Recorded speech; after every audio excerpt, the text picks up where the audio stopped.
Bem, pessoal, então vamos continuar nossas aulas, né, sobre o JASP. Então, nas aulas anteriores a gente falou de variáveis independentes, né? Nesse vídeo a gente vai falar de variáveis dependentes, né? Então, eu trouxe como exemplo para vocês esse caso aqui.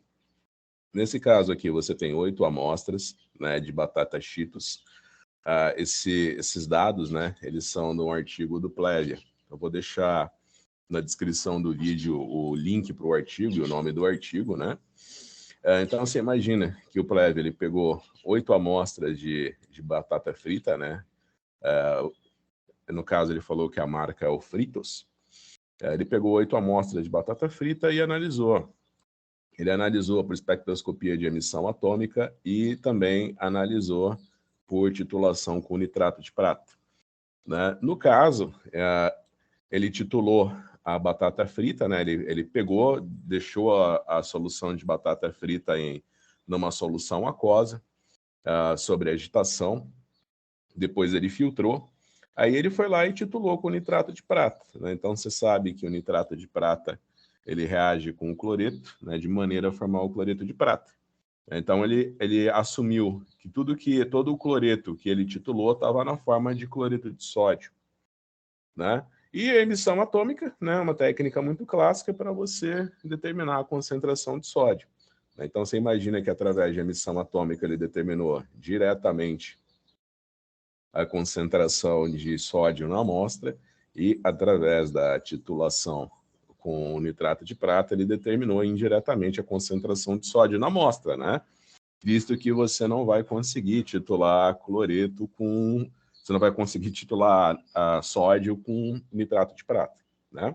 Então, a gente tem esses dois conjuntos de dados e agora a gente tem o quê? A gente tem variáveis dependentes. Mas por que variáveis dependentes? Porque você imagina que aqui você tem a mesma amostra sendo analisada por dois métodos distintos, né? Então, eu sempre faço nos meus vídeos aquela analogia com os testes clínicos, né? Então, por exemplo, você tem um conjunto de participantes que você tá colocando esse conjunto de participantes para um determinado treinamento para ganhar massa muscular, né? Então, você tem dois conjuntos distintos. Então, você imagina que o ganho de massa muscular de cada um dos grupos, ele é diferente. Por quê? Porque as pessoas em cada um desses grupos são diferentes, não são as mesmas pessoas, né? Agora, por exemplo, se eu estou avaliando o mesmo participante, né, num mês ele faz um treinamento, no mês ele faz outro treinamento, e no outro mês ele faz outro treinamento, aí as variáveis são dependentes. Por quê? Porque é o ganho de massa do mesmo participante, o que está variando é o tempo. Então, aqui a gente tem variáveis dependentes, né? Então, a gente vai fazer a análise das variáveis dependentes, né? Esse conjunto de dados aqui também, eu estou deixando disponível para vocês na descrição do vídeo, né? Vocês podem clicar no link na descrição do vídeo e baixar o conjunto de dados, né? Eu não canso de falar isso em todos os meus vídeos, né? Eu não canso de falar isso em todos os meus vídeos. Eu acho que você só vai entender mesmo, né? Eu acho não, eu tenho certeza que você só vai entender mesmo o conteúdo que está sendo passado em cada vídeo quando você pegar e analisar você mesmo os dados no seu computador usando o JASP, né? E nunca é demais falar, né? Eu escolhi o JASP, né, para fazer essas análises de dados. Por quê? Porque o JASP é um programa totalmente gratuito e ele tem uma interface muito intuitiva, né? Se você tiver um mínimo conhecimento de estatística e você falar, eu quero fazer esses testes estatísticos no JASP, você vai conseguir fazer facilmente, sem olhar qualquer manual nem nada. Então, aqui a gente vai pegar, você vai vir aqui nesse ícone, né, que eles chamam de hambúrguer, né, o ícone de hambúrguer, vai clicar aqui e, obviamente, vai abrir o teu conjunto de dados, tá? Então, você vai vir em Computer, Browser. Eu deixei já os conjuntos de dados que a gente vai trabalhar nessa playlist numa pastinha no meu desktop, escrito CSV. Então, você vai clicar aqui, vai abrir a Spirits, acho que talvez, para não confundir com os exercícios anteriores, né? Então, a gente vai vir aqui, essa Spreadsheet. Eu acho que... Não, eu salvei já com o nome certo. Então, eu vou vir aqui em Browser, área de trabalho.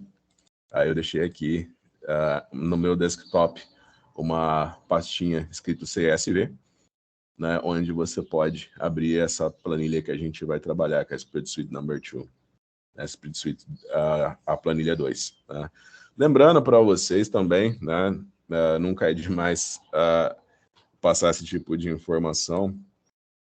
Você imagina o seguinte, eu sempre trabalhei, antes de eu começar a usar o JASP, o JAMOV, o R-Commander, eu sempre trabalhei com Excel. Né? Então, todos os meus dados eles estão no Excel, e até eu recomendo fortemente a todos vocês que tenham todos os seus dados em formato Microsoft Excel, né? Porque todo mundo tem o Excel. Né? Já aconteceu de eu receber arquivo em formato MATLAB, formato Octave, né? Pô, eu não tenho MATLAB nem Octave no meu computador, né? Todo mundo que usa esses programas, né? É o formato Python, né? Mas o Python também, na minha opinião, é uma linguagem poderosíssima para você fazer dados estatísticos, mas não é todo mundo que usa. Excel todo mundo usa, né? Então, toda vez que você tiver seus dados no formato Excel, você pode vir aqui, arquivo, salvar como, e salva nesse formato, CSV, separado por vírgula, tá? O JASP, o JAMOV também, que a gente vai falar posteriormente, já tem uma playlist nesse canal falando do JAMOV, né? Ele só lê os dados no formato CSV. Né? Então, você tem que ter os seus dados no formato CSV. Muito bem, se você também quiser trabalhar com dados seus, salva em formato CSV e abre no JASP. Então, você tem seus dados aqui. Primeira coisa que você faz é ir para a estatística descritiva. Né? Então, eu posso vir aqui e colocar estatística descritiva. Né? Aqui eu vou ter os meus parâmetros estatísticos. Eu sempre venho aqui na estatística. Geralmente o que o pessoal sempre olha, né, é a média e o desvio padrão. Então, você já tem aqui a média e o desvio padrão. Você imagina que esses dados eles estão em porcentagem, né? Quer dizer que é gramas por 100. Então, essas unidades que você está vendo aqui, né, são essa unidade aqui, gramas de cloreto de sódio por 100 gramas de amostra, né, que a gente chama de porcentagem. Né? Então, você tem aqui as médias, os desvios padrões. Né? Você pode ver que o método que utilizou emissão atômica é mais preciso que o método que usou titulação. Olha aqui, pode reparar, tá vendo? Pode reparar aqui, né? Você teve um desvio padrão menor, né? Mas você imagina que nesse momento o desvio padrão não vai ser muito um indicativo da precisão do método, né? Já que você está analisando 8 amostras distintas, né? Você poderia ter um desvio padrão muito alto, dependendo se fossem amostras diferentes, né? Por exemplo, uma amostra de cloreto de sódio, nós são 8 amostras de batata frita, né? Mas, enfim, você imagina que o desvio padrão que foi obtido por emissão atômica foi menor que o desvio padrão que foi obtido por titulação. Você tem uma coisa que eu sempre faço é clicar aqui em Shapiro-Wilk, né? O teste Shapiro-Wilk, né, ele vai te dizer se a distribuição dos seus dados é normal. Né? Então, você pode ver que seus dados seguem uma distribuição normal. Você tem aqui o teste Shapiro-Wilk, seus dados têm distribuição normal. Você também tem a opção de usar Skewness and Kurtosis, né? Esse daqui vai te dar vai te dizer se a tua distribuição normal ela apresenta a cauda para a direita ou para a esquerda, né? E o quanto que você imagina que o Kurtosis vai dizer o tanto que ela é achatada, né? Bem, talvez isso daqui, a Kurtosis Kurtosis Skewness, né? Você pode ver através dos histogramas, né? Mas, enfim, uma coisa que você sempre tem que fazer, né? Depois que você faz a tua análise, a tua estatística descritiva é em plots, né? Você tem aqui você tem o distribution plots, né? Você tem aqui o box plots, né? Então, você vai colocar aqui para fazer o teu box plot, né? Aqui ele já fez os histogramas, né? Ele já fez o histograma para emissão e para titulação. Você pode clicar aqui para ele fazer os gráficos de densidade, né? Então, quando você faz os gráficos de densidade, você observa, né? Você observa que você tem um rabeamento para a esquerda, né? A tua distribuição normal, se você vem e corta lá no meio, as duas metades vão ser totalmente iguais, né? Você corta a distribuição normal totalmente perfeita no meio, as duas metades são iguais. Você pode ver que aqui a parte da esquerda é maior que a parte da direita, né? Isso daqui é um indicativo de quando você tem um skewness negativo, né? Skewness negativo quer dizer que a parte da esquerda é maior que a parte da direita, né? E até você pode observar que você está tendo duas distribuições normais nesse conjunto de dados. Bem, enfim, o boxplot ele é uma técnica que ele é muito útil, né? Você pode colocar o Use Color Palette, né, para ficar colorido, bonitinho para você usar no teu artigo. Você pode usar o Violin Element, né, que é para você colocar um gráfico é para você colocar um histograma em cima do teu boxplot. Mas é que eu falei, né? Quando você está trabalhando com um conjunto de dados pequenos, né? O Violin Plot ele vai mais te confundir, ele não vai te trazer nenhuma... O Violin Plots ele não vai te dar nenhuma informação muito útil. E você tem aqui Label Outliers, né? Você imagina que o outlier é aquela amostra que... O outlier é aquela amostra, né? Que vai ficar, o outlier é aquela amostra que vai ficar fora da tua população.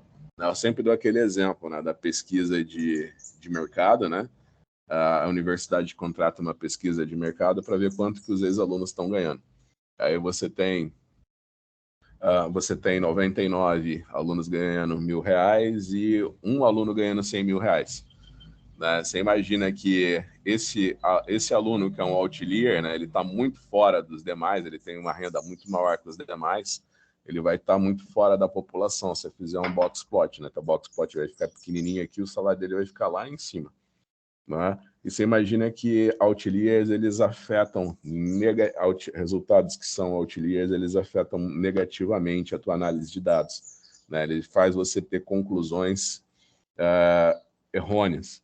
Né? Então, você tem sempre que retirar os dados que são outliers do seu conjunto de dados antes de fazer a análise estatística. Então, você olhou aqui bonitinho.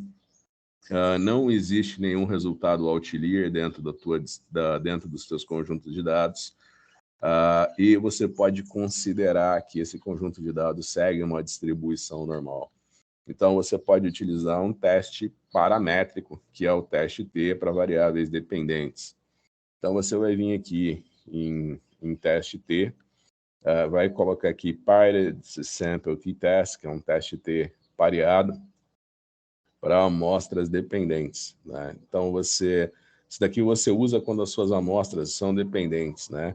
Aliás, falar se eu quisesse usar um teste para amostras independentes, olha, do jeito que os dados estão dispostos aqui no Jamov, eles estão em colunas diferentes. Né? Então, o Jamov ele já entende que que você tem aqui dois conjuntos de dados, né? Dois grupos que são dependentes. Né? Depois a gente vai considerar que esses resultados eles são independentes, né? E todos eles vão ser colocados na mesma coluna, só que com uma variável de grupo em cada um dos lados. Né? Você vai ver que é totalmente diferente. Bem, mas enfim, a própria distribuição dos teus dados aqui já mostra que as variáveis são dependentes. Né? Então, você pode vir aqui em teste T, você vem aqui, Paired Sample T-Test, aí você vai fazer aqui as variáveis pareadas. Né? Então, eu já estou colocando aqui minhas variáveis pareadas. Ele já fez o teste T, né? E ele já me deu um valor de P menor que 0,05. Então, o que o teste T para amostras pareadas está dizendo para mim? Ele está dizendo que as amostras... ele está dizendo que as amostras elas não são dependentes. Desculpa. O que o teste T para amostras dependentes está dizendo? Está falando que os dois métodos, né, a titulação e a emissão atômica, eles te dão resultados diferentes, tá? Então, eu não posso dizer que os resultados que eu obtenho por emissão atômica são iguais aos resultados que eu obtive por titulação, né? Aqui você está vendo, né? Então, ó, esses dois métodos, eles dão resultados distintos, né?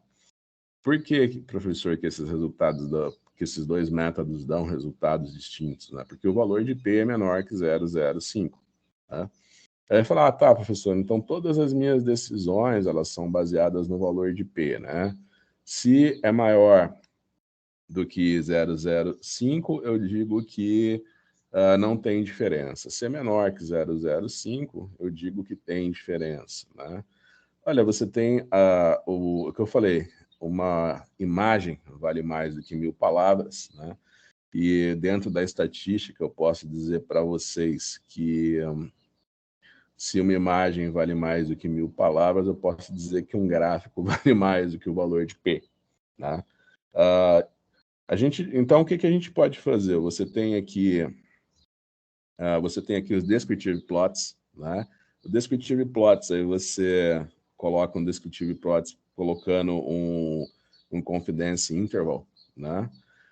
Então, você tem aqui as médias do método por emissão e as médias pelo método de titulação e o intervalo de confiança para cada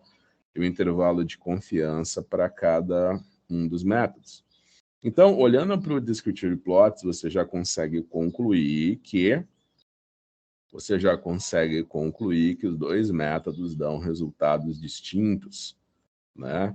E eu também consigo concluir que os valores que eu obtenho através da emissão atômica são numericamente maiores que os valores que eu obtive por titulação. São diferentes, né? A emissão atômica e titulação são resultados diferentes. Eu consigo ver isso facilmente aqui utilizando o Descriptive Plots. Você também tem esse High Cloud Plots, é uma opção que só o Jamov tem. Eu acho muito bonita, muito interessante, né? Porque você clicando em High Cloud Plots, né? Você já obtém aqui os seus resultados, tá vendo? Aqui você tem os resultados para emissão atômica e aqui você tem os resultados para titulação. Olhando para essas nuvens, né? Olhando só para a distribuição dos pontos dentro do gráfico, até que não parece que tem nenhuma diferença significativa entre os dois métodos. Quando você faz os box plots, né? Você já consegue ver, né? Colocando um box plot do lado do outro, você já consegue ver que tem uma diferença apreciável, os dois, que há uma diferença apreciável entre o método de emissão e titulação. E aqui você coloca uma distribuição dentro da outra, né? Você colocou os dois histogramas sobrepostos, né? Se você olhar, então, para os histogramas, né, realmente você vai ver que o método de titulação ele acaba dando uma média menor. Desculpa, né? O verdinho aqui, né, vai ser o método por emissão. Né? Então, você consegue ver que a emissão vai dar um resultado maior do que o método de titulação, que é essa distribuição vermelhinha aqui. Né? Então, você já tem isso de uma maneira bem visual, você consegue ver que os dois métodos dão resultados distintos de uma maneira bem visual através do JASP. Tá? Antes da gente começar a fazer a análise, né, eu vim aqui e falei para a gente fazer a estatística descritiva, o teste de Shapiro-Wilk, para ver se a distribuição dos dados era normal. Vocês viram que não era normal. Né? Então, você talvez, antes de você começar a fazer qualquer teste estatístico, né, seja ele no JASP, no Jamov ou qualquer outro programa, a primeira coisa que você tem que fazer é procurar pelos outliers. Né? Então, a primeira coisa que você faz quando compara um conjunto de dados é fazer o box plot, né? Procurar pelos outliers. Como você já está ali, você já pode ver se seus dados são distribuídos de maneira normal ou não. né? Mas você também tem essa opção de checar a normalidade dos dados, né? Clicando aqui em Assumption Checks, né?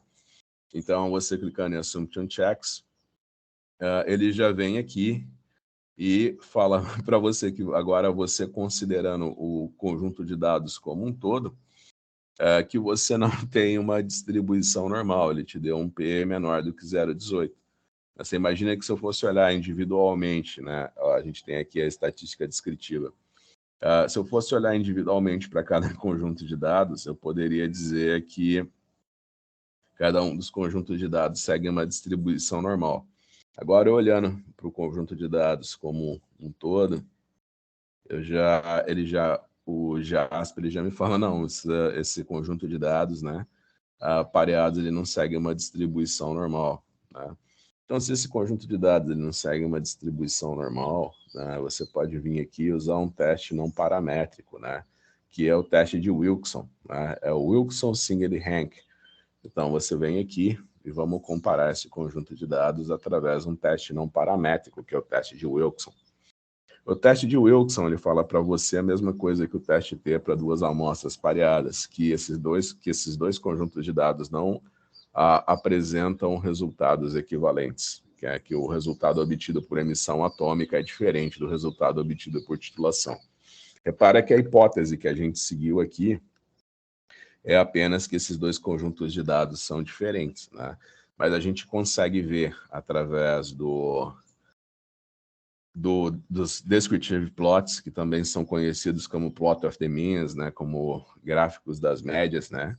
Você tem a opção de colocar, por exemplo, no R-Commander, você tem a opção de colocar aqui o erro, o desvio padrão, também você tem a opção de colocar o intervalo de confiança na faixa que lhe for mais conveniente. Eu posso colocar um intervalo de confiança de 95%, de 99%, né? Tudo fica ao seu critério, né? Por exemplo, eu podia colocar um intervalo de confiança de 99%, tá?